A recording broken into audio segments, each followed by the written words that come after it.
everybody and welcome to Film Reviews, back on another Japanese deep dive into some more Takashi Ishii's filmography. This time around, his more written-based work, his more screenplay-based work for the upcoming release of Third Window Films' Angel Guts collection coming out on the 23rd of February 2026. I've been very blessed and privileged, thank you Adam, at Third Window Films for sending me the test discs for the collection previously for about a month in advance.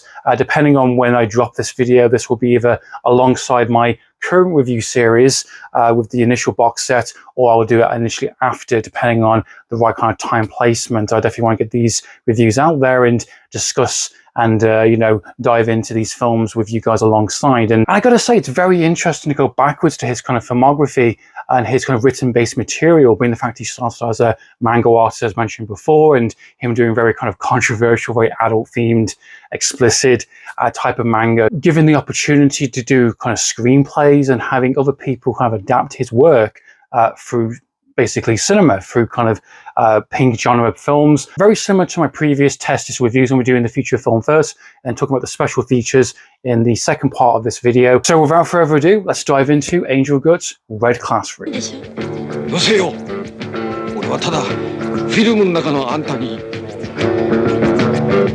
First film upon this edition box set is Angel Guts Red Classroom, released in 1979, directed by Chūsei Sone, written by Takashi Ishii in terms of his written material. Now it's interesting because he did do the initial Kickstarter for this kind of franchise, which is not available on this collection, which I understand why, because it has no involvement in terms of Ishii, in terms of his written. This was the first film was called Angel Guts High School Co-Ed, released in 1978, I believe, and it was done by a completely different writer involved. So it's the only one, as far as my knowledge, is that it's not available on HD format. So it's a bit of a, maybe it could have been added as a bonus disc, maybe, I'm not too sure, but I understand the reason why it's not involved in this collection. It is purely down to the man himself, his involvement, and that one would have been a bit of an outcrier to the initial collection, but it's a bit of a shame, ultimately, because I haven't seen it, and I don't have access to it. I don't know if it's any good in terms of a first entry, but all these films, as mentioned previously, as basically an anthology, the Angel Guts movies essentially are from the man himself in terms of his own expression from the extras, which I'll dive into soon, which is angels, the women who have guts, essentially. And that is explored in many, many different ways throughout this series of films, including his own movies, which he would do later on in terms of Nami, that persona, and each character from the 70s up until a good portion of the 90s, he would consistently keep using this archetyped persona name for all of his women characters, and these would be very challenging, very kind of demanding kind of roles, not for the squeamish, dealing with all sorts of different types of taboo kind of subjects, violence and sexual assault and depression, kind of revenge. There's all sorts of interesting topics to be explored here, and something he would already been doing with his manga adaptations, with his manga work. And to someone to kind of take that material, place it on the screen, is going to get different results. And I think it'd be down to you as an individual, whether you like these films for a ethical standpoint, because these are not easy, necessarily fun films to watch in the sense of being the heavy pink genre films. These are, a lot of these ones do have rape material in it in terms of explicit nudity and assault on women. And these are very harsh, very kind of demanding films, challenging films, and they can go one way or the other. And it's something that I've been kind of going back and forth with between not just Japanese cinema, but also Hong Kong with the Category 3 stuff. And for me, it purely just comes down to the performances, the story. Is the story worth the price of admission in terms of this material? What are you trying to say? Yes, okay, if you're restricted and only your film can get made by doing a pink genre film, which has been the case with a lot of the kind of V-cinema stuff and a lot of the Japanese directors who have gone on to do some pretty awesome films, and they've had to dive into this kind of Roma porno movies and the pink genre stuff. What are you doing with that material? You've got limitations, within the budget, demand, and a tick box that you have to do to sell a film in a certain way. What else are you doing? And I think that, for me, is what the most interesting aspect is in terms of these films, and trial by fire, I think, from the director and the writer. Now, with that being said, this is going to be an interesting one to kind of explore and kind of dive into, to see how other directors, some more recognizable than others. I'm not really familiar with this director. I know he did the previous Angel Guts movies, as I mentioned, but all these other films I've never heard of, a lot of them seem to be pink genre Roman porno films, so I don't know if they'll get releases. Maybe Fairwind will dive into them. However, in terms of a directing kind of point of view, I think he did a really good job. I think there definitely is the material there from the writer in terms of Ishii. In terms of this director, I think he did a really good job in terms of capturing the atmosphere, the mood of the material there. I definitely think it's very stylized. The cinematography is really on point. Angel Good's Red Classroom opens up pretty harshly in terms of an initial kind of snuff film kind of esque kind of section, and you've got basically a woman who is a teacher who's been sexually assaulted by various different men, and this is presented in a kind of snuff film kind of esque. And one of the men from that session essentially gets infatuated and determined to track her down and find her. He is a porno kind of magazine editor who does kind of explicit material, kind of a side kind of hustle, selling kind of nudie magazines essentially. And he's watched this tape and he's trying to track down this woman who's this Nami, this another archetype kind of character, and he has seen something in that performance, which he believes is in performance. It actually turns out to be a real life sexual assault that he later finds out, and he's determined to track her down and find her and find out a little bit more about him as the kind of the first act goes along. This is a very short film, keep in mind as well. This is about an hour and 15, so just about maybe a feature film length, borderline a short film, and it is a bit of a slow one to kind of get going. You know, you've got a pretty effective, creepy kind of introduction as mentioned, and then it kind of takes its time. It kind of shows who this character is. He's a bit of a prick, if I'm being completely honest. You know, shows how he operates from day to day. He's got his colleagues and showing his kind of photography stuff, and you know, having different women coming in and doing explicit kind of, you know, nude kind of, you know, imagery in a sense. And he has a fling on the side, which is a whole sequence dedicated towards that, which I thought was a little bit kind of meh kind of thing. But we understand who he is. He's someone who is looking for something a bit harder. Someone who's looking for a bit more of an edge. You know, he is so desensitized to his own material that he's basically bored of it, essentially. He's doing the usual everyday kind of stuff that he would usually do with these type of various shoots that we see. While I'm on that topic, it's really fascinating. I don't know if anyone's going to notice this, which they probably will if you're watching them back to back. In this film, they do a whole fantasy kind of section where basically he's guiding the guy to basically be the mad doctor, and I want you to snip the panties here, and I want you to do various things and be menacing and create a kind of, you know, a facade, a very fantasy kind of like for the imagery that they're taking pictures of for various different angles, and, you know, play a role essentially. In the second film that I have watched, which I'll be coming up soon, in terms of Angel Guts Nami, they actually do that in the actual film. There's actually a plot point in the film where they actually do have a mad doctor doing very similar scenes. So it's quite interesting. It's very much, in fact, it's the same writer. He's applied it in a fantasy kind of controlled environment to a much harsher, nastier one within the second entry. I just thought that was an interesting kind of point of view to kind of point out. And as to be expected, he just tracks her down and finds her in this kind of cheap kind of motel kind of location, and basically confronts her and says, look, I've watched your tape. I want you to be a model. I want you to come work for me.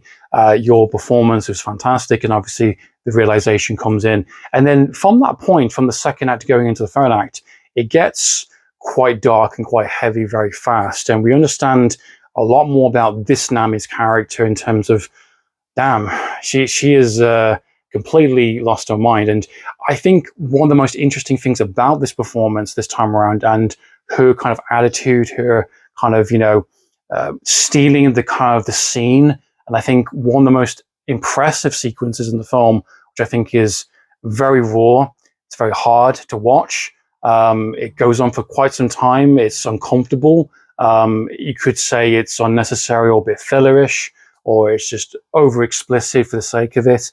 But there is a point to it, and I picked upon it pretty quickly, and I thought it was an interesting kind of experiment from the writer in terms of, I know what he's trying to go for, and I think the director did a really good job in capturing that in terms of that performance and the ultimate kind of the point of the whole film. Now, what I'm referring to is Nami's character is essentially being sexually assaulted, as mentioned, and she's moved on. Every time that someone tracks her down and finds her, this isn't the first time it's happened, she basically picks up and goes somewhere else, changes her persona, changes her identity, essentially. Very kind of agreeable, and say, hey, look, you come here, you track me down, get it over and done with. You want me, do what you need to do with me. And she's completely breaking down. She is mentally scarred. She is traumatized. And I like the fact that her kind of weapon on this, and the fact that she's been assaulted, the fact that she's been sexualized and kind of used and abused, essentially, she is giving the men that she comes across as what they want, but overdoing it. And she's taking it back. She's taking a sense of self-control back. And that sequence, as mentioned, that long sequence where she basically hooks up with a guy in a bar, and it goes on for long. You know, she basically has sexual intercourse, and it goes on again, goes on again, goes on again. And she keeps on saying, no, let's try again, let's go again. And the guy's like, get away from me, this is too much, you know, and the guy's exhausted, and he doesn't want to do this anymore. And the kind of desire aspect goes, and the demand from the woman increases. You know, she's like, I'm not letting you go. You need to keep, if you want to keep doing this, keep doing it. She drags the guy back, and, you know, does the kind of sexualized kind of performances again on him. And it goes on and on and on. And it gets to the point where the guy's like, basically, you know, he's freaking out. He's saying, you're a freak, you're a weirdo. She is taking back control. She's taking back her agency, her sense of belonging and worth, and saying, I'm essentially going to, you know, keep doing this over and over and over again until you understand a little bit my kind of point of view. Essentially, you know, she's borderline maybe kind of assaulting them, consensually raping them back. It's interesting. It's a very dark, very kind of shocking kind of, you know, sequence, and it's obviously got the explicit nudity. It's obviously got the stuff that kind of tick boxes in terms of a pink genre Roman porno film, but there's so much more underneath the surface of that. And you get that pretty quickly as you watch that sequence. Because in most situations, the guy wants control, the guy wants dominance. And when the woman is trying to take that back, demanding more, taking more, you know, putting you in a position where you're uncomfortable, it is essentially is what is assault on the opposite end. And I think that is the most interesting aspect. I don't think it's as effective as it could be in the third act. I think it goes on for a little bit too long. Conclusion by the end is interesting. I think it's an interesting kind of note to leave it on. There's no resolution. There's no grand kind of big finale. It's just a conversation, and the film kind of leaves you in a bit of a limbo. It's up to you what you think happens to our Nami character, what happens to our male character, and is there some sort of saving grace? Is there some, you know, value of lesson to be learned here? And I think it's an interesting kind of second kind of take on this material. As I mentioned, I have reviewed Red Angel Vertigo, which I really enjoyed that in terms of flipping the script, in terms of a traditional kind of movie like that. And this one does a very similar thing to a different extent. I don't think it's as strong as it could be. I do think it has quite a few pacing issues. I don't think the characters are as interesting as it could be. As far as our first movie goes in this box set, I think it's a very good one to kind of kickstart the collection with, in terms of easing you into this material, even though it is pretty raw and pretty kind of explicit, even in the first entry in this box set. I think it's a good one to kind of get you into the mindset of these anthology kind of movies, the characters, the archetyped, and the kind of the talking points these films go into, alongside the kind of more harsher pink Roman porno elements of the film. So I think it's a good entry to kind of kickstart, because the second film, Nami, really starts to turn off that volume a little bit. In terms of the special features for the first disc, we have a brand new audio commentary by Jasper Sharp, which is a great, insightful, really playful audio commentary. I listened to about half of that extra initially, and I thought his insight was very interesting, giving a modern kind of perspective in terms of 2026. We also have a wonderful new extra video essay by Frankie Balboa, aka Time Kung Fu Square, who's done a really insightful, unexpected video on his manga adaptations, on the manga work from Takashi Ishii, talking about the kind of this manga kind of material has not been translated over to the UK or the US. It's not available in the West, and we've got a lot of work still from this director slash writer that's still very much unavailable, still on access. And we're very privileged and very lucky to get Third Window Films, who presenting these on HD and giving them to opportunities for like Frankie and myself and many of the people in the community to kind of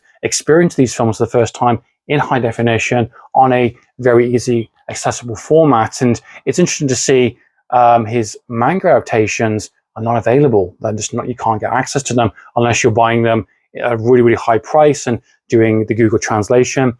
It's an interesting kind of video piece, which I never would have expected to kind of see. And I think it's a really good one from him to kind of deep dive into that and to kind of make awareness of this, which hopefully someone might be watching. Alongside that, we have some archival extras with the man himself, Takashi Ishii, which I think is some of my favorites. In fact, he's just talking about his work, talking about his origin point in terms of the manga, and then basically talking about him giving directors basically access to his written work and giving compliments and some slight kind of nods to like, oh, I would have done this differently, and the risk of kind of something being not interpreted the right way, or everyone's got a different kind of perspective on the material. It's interesting to kind of see his kind of process from going a manga to a writer and then saying, wow, okay, I've done this like material. And he talks about the process and the fact that he would basically write a screenplay like he would do a manga, to do it from a page onwards all the way down, and additional archival extra, which I believe